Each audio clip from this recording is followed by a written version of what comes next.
So now I'm going to show some of the mapping functionality. So right now I'm in the share module. That's the location sharing module. And Sarah is sharing her location to me. She's actually done it twice, but irrelevant. So she's actually on her way to meet me. So if you pay attention to where she is here and we look at the map later, you'll probably see her inching her way closer to me. So there I see Sarah on the map. I can click on her icon and chat with her within their app. You'll see the prior chat history we had, which was actually in another video, and I can add to it. Or depending on what she shares about herself here, I can phone her, I can email her as well. So I can communicate with her inside of their app, or if she makes her details accessible, I can communicate with her otherwise as well.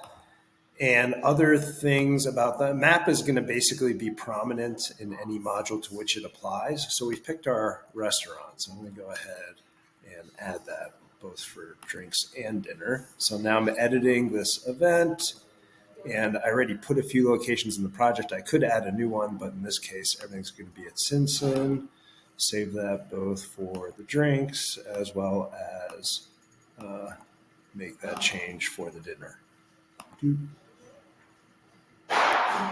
Edit, location, Sinsin, save. So now both of my events have a location, and there it is on the map. So if I click that icon, it shows the two events that happened there, the highlighted dinner itself, the drinks before. If I click on one of those events, I see it in detail. So that happens on the events module for our appointment. It would also happen on the task module if the tasks had locations. In this case, they don't. So, but anytime I can open up my map to see more about it and to navigate around. That's my project headquarters location.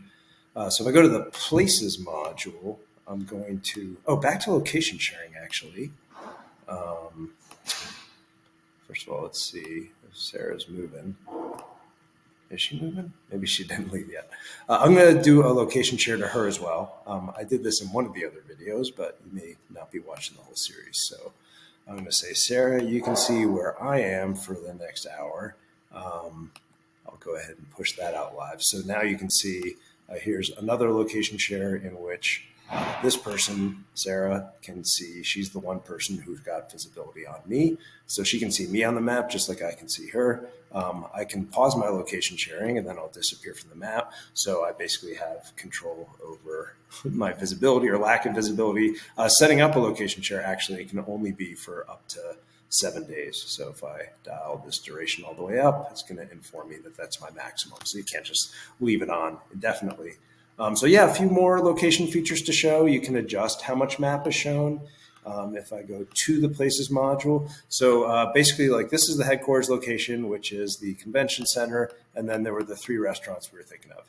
And the one we chose is Sinsin. So if I click this key, I can be like, all right, which of those is Sinsin? So now I selected that. So there's Sinsin.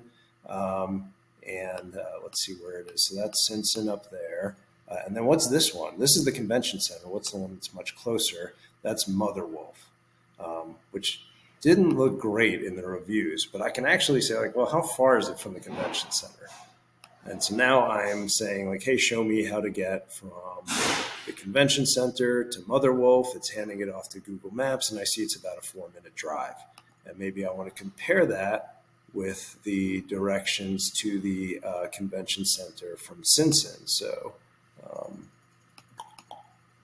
let us now choose Sinsin, which was up here, navigation, convention center, and instead of a 4-minute drive, we are looking at a 10-minute drive. Well, it looks like a much better restaurant, so I think it's a good choice. So there you go, bringing their app walkthrough to a full range of our capabilities, including these location and on-map features.